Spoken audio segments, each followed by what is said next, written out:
नमस्कार दोस्तों, स्वागत है आप सबका हमारी एजुकेशन क्लास में जिसका नाम है टेक्निकल फादर और मैं हूं आपके साथ दीपक चौहान।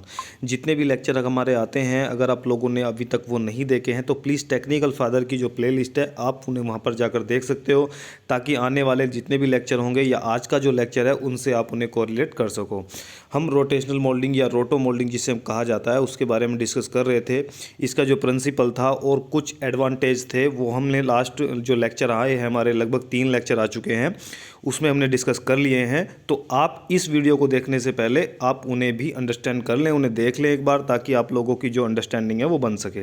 तो आज हम जो डिस्कस करने वाले हैं वो इसकी कुछ लिमिटेशन, डिसएडवांटेज और लिमिटेशन के बारे में हम डिस्कस करने वाले हैं। सबसे पहले देखते हैं रोटेशनल मोल्डिंग प्रोसेस में जो ब्लो मोल्डिंग व थर्मोफॉर्मिंग की अपेक्षा लॉन्ग साइकिल टाइम होता है। इसका जो साइकिल टाइम होता है, अगर हम कंपेयर करें ब्लो मोल्डिंग और रोटेशनल थर्मोफॉर्मिंग, तो उनसे ज़्यादा साइकिल टाइम इसका होता है। लेकिन इसके क्या बेनिफिट और फ़ायदे हो सकते हैं लॉन्ग साइकिल टाइम के, वो भी हम इसके डिसएडवांटेज जो है उसमें पता लगी जाएगा अभी। इस प्रोसेस में जब हम बड़े उत्पाद बनाए जाते हैं तब उन्हें लोड व अनलोड करने के लिए ज़्यादा लेबर की ज़रूरत पड़ती है।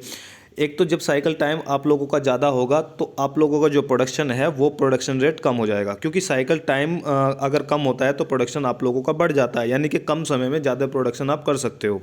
तो ये इससे क्या होता है, इसका नुकसान होता है किसकी अपेक्षा, ब्लो मोल्डिंग और थर्मोफॉर्मिंग की अपेक्षा। जब हम बात करते हैं कि इसमें जो प्रोडक्ट होते हैं वो बहुत बड़े बना जाते हैं, जिसकी वजह से लेबर कॉस्ट जो है आप लोगों की बढ़ जाती है। और जब लेबर कॉस्ट बढ़ेगी तो आप लोगों का जो प्रोडक्ट है उसका जो रेट होगा वो भी बढ़ जाएगा, यानी कि उसकी जो कॉस्ट होगी वो भी बढ़ जाएगी। तो इससे आप लोगों के जो बड़े प्रोडक्ट बनाए जाते हैं उनसे इससे थोड़ा सा डिसएडवांटेज इस फील्ड में भी हो सकता है।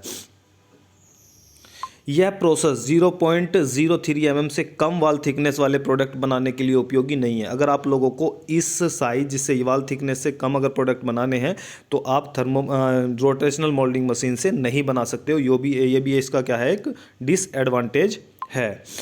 नंबर 4 देखते हैं।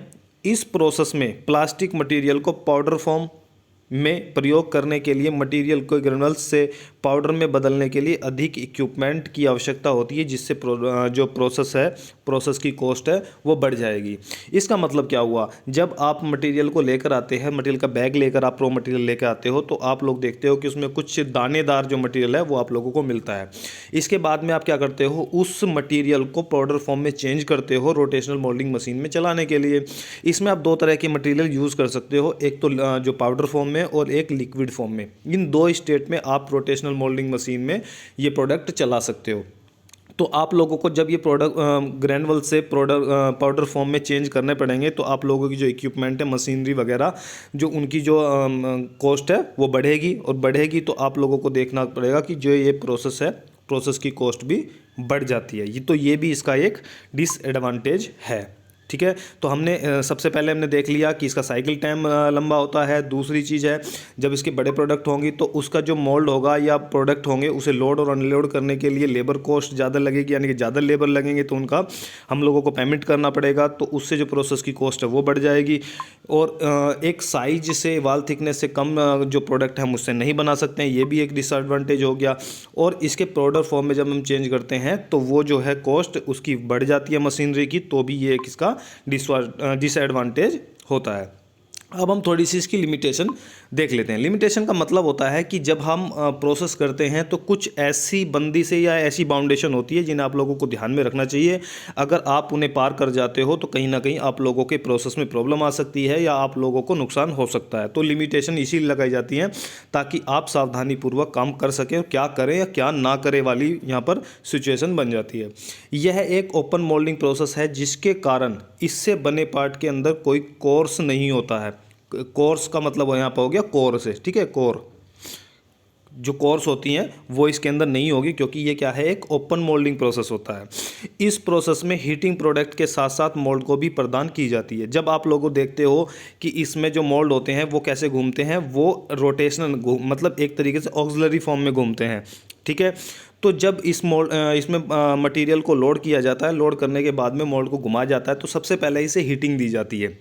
हीटिंग के साथ साथ इसका मतलब यहाँ पर क्या हुआ, मैं आप लोगों को अच्छे से समझा देता हूँ। प्रोसेस में हीटिंग प्रोडक्ट के साथ साथ मोल्ड को भी प्रदान की जाती है। जब आप इंजेक्शन मोल्डिंग की बात करते हो तो उसमें जो हीटिंग दी जाती है वो बैरल को दी जाती है। क्यों? क्योंकि वो जो हीट होती है वो ज़्यादा होती है, जिस फॉर्म में मटीरियल होता है वो मेल्ट हो जाता है, लेकिन मोल्ड को उतनी हीट नहीं दी जाती है। ठीक है, मोल्ड की हीट कितनी होती है? मोल्ड का टेम्परेचर ज़्यादा से ज़्यादा आप लोग 110 रख सकते हैं, 110 रख सकते हैं, 120 तक भी जा सकते हैं, लेकिन एक रेयर केस में जा सकते हैं। ठीक है, मैक्सिमम, वरना तो ज़्यादातर मटेरियल है वो आप लोगों को मोल्ड टेम्परेचर पे कम पे ही काम करते हुए नज़र आते हैं। लेकिन यहाँ पर क्या हो रहा है, जितना टेम्परेचर यहाँ पर आप बैरल को दे रहे थे उतना टेम्परेचर ही आप लोगों को वहाँ पर मोल्ड में देना पड़ता है, क्योंकि वहाँ पर बैरल की जगह यहाँ पर सीधा मोल्ड ही यूज हो रहा है। यानी कि मोल्ड का टेम्परेचर भी आप लोगों को उतना ही रखना पड़ता है जितना आप लोगों को मटेरियल का रखना पड़ता है। ठीक है, उसके बाद में आप लोगों को मोल्ड फिर ठंडा करना पड़ेगा, तो ठंडा करने में भी जो कूलिंग टाइम है वो ज़्यादा लगता है। क्यों? क्योंकि जब आप लोगों ने मोल्ड को एक प्रोसेस टेम्परेचर तक गर्म किया था तो उसे ठंडा होने में भी वक्त लगता है। ठीक है, तो साथ साथ ये यहाँ पर यही कहने की कोशिश की जा रही है कि जो हीटिंग होती है वो मोल्ड को भी उतनी दी जाती है जितनी आप लोगों के प्रोसेस में यूज़ होती है। नेक्स्ट देखते हैं कि लॉन्ग हीटिंग साइकिल होने के कारण थर्मल डिग्रेडेशन की प्रॉब्लम बढ़ जाती है। आप लोगों ने देखा होगा कि एक होता है रेजिस्टेंस टाइम।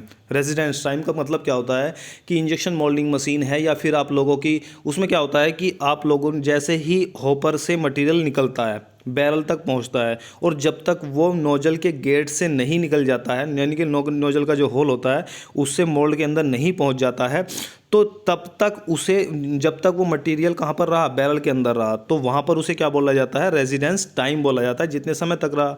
अगर ये रेजिडेंस टाइम बढ़ जाता है तो जो मटेरियल होता है वो थर्मल डिग्रेडेशन, यानी कि वो डिग्रेड होने की खतरा उसका बन जाता है। और जब ये डिग्रेड मटेरियल होगा तो क्या होगा? मटेरियल का जो कलर है वो चेंज हो जाएगा, येलो कलर का जो कलर है वो आ जाएगा उसमें, यानी कि डिग्रेड हो जाएगा।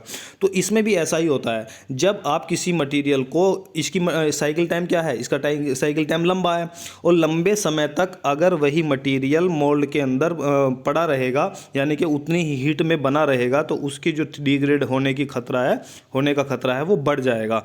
तो ये भी एक इसकी लिमिटेशन होती है। यानी कि इससे क्या सिद्ध हुआ, इससे हमें ये पता लगा कि हम रोटो मोल्डिंग में ऐसा कोई भी मटेरियल यूज़ नहीं कर सकते हैं जो हीट सेंसिटिव मटेरियल हो। ठीक है, यानी कि ज़्यादा लंबे समय तक हीट में रहने से वो डिग्रेड होने की उसकी संभावनाएं बढ़ती हों, तो ऐसा मटेरियल हम इसमें यूज़ नहीं कर सकते हैं। ठीक है, ये कुछ ऐसे पॉइंट है जो आप लोग अपने एग्जाम में भी लिख सकते हो और इंटरव्यू वगैरह में भी बता सकते हो। यह प्रोसेस उन प्लास्टिक मटेरियल के लिए उपयोगी नहीं है जो लॉन्ग हीटिंग साइकिल से डिग्रेड हो जाते हैं। ये मैं आप लोगों को बता चुका हूँ। इस प्रोसेस में प्लास्टिक मटेरियल का ऐसा पाउडर होना चाहिए जो प्रोसेस के दौरान आसानी से तरल अवस्था में बहने लगे, क्योंकि अगर वो तरल अवस्था में अच्छी तरीके से फ्लो करने लगेगा तो उसकी जो वाल थिकनेस है वो कम ज़्यादा कहीं पर भी नहीं होगी और इक्वली वाल थिकनेस उसकी बनी रहेगी। तो ये भी बेनिफिट इसका होता है अगर वो मटीरियल जो है अच्छी तरीके से फ्लो करने वाला हो या उसके फ्लो प्रॉपर्टी अच्छी हो। इस प्रोसेस में कैविटी की सतह पर चिपके पार्ट को हटाने के लिए मोल्ड रिलीजिंग एजेंट को सावधानी से प्रयोग करना चाहिए। आप लोगों ने देखा होगा कि जैसे ही ये मोल्ड होते हैं, इसके मोल्ड में मटेरियल डाला जाता है तो उससे पहले इस पर एक कोटिंग कर ली जाती है रिलीजिंग एजेंट की। ठीक है, ताकि जैसे ही पार्ट हमारा बनकर तैयार होगा तो उससे अच्छी तरीके से उसे रिलीज़ कर लिया जाए, वो कैविटी पर चिपका ना रह जाए। तो ये सारे पॉइंट आप लोगों ने देखे। तो सबसे पहले डिसएडवांटेज आप लोगों ने देखे, इन्हें आप नोट भी कर सकते हो, और अगर जितनी भी वीडियो हमारी आती है उनके PDF नोट्स अगर आप लेना चाहते हो तो हमसे व्हाट्सअप नंबर पर कांटेक्ट करके आप उनसे ले भी सकते हो। ठीक है, तो आज के लिए इतना ही। अगर अब वीडियो आप लोगों को पसंद आई है तो वीडियो को लाइक कर दें, दोस्तों को शेयर कर दें, और चैनल पर अगर आप नए हैं तो उसे भी सब्सक्राइब कर लें, ताकि आने वाली जितनी भी वीडियो होंगी उनके नोटिफिकेशन आप लोगों को टाइम टू टाइम मिलते रहें। ठीक है, तो आज के लिए इतना ही। मिलते हैं नेक्स्ट लेक्चर में, जब तक के लिए दीजिए हमें इजाज़त। जय हिंद, जय भारत।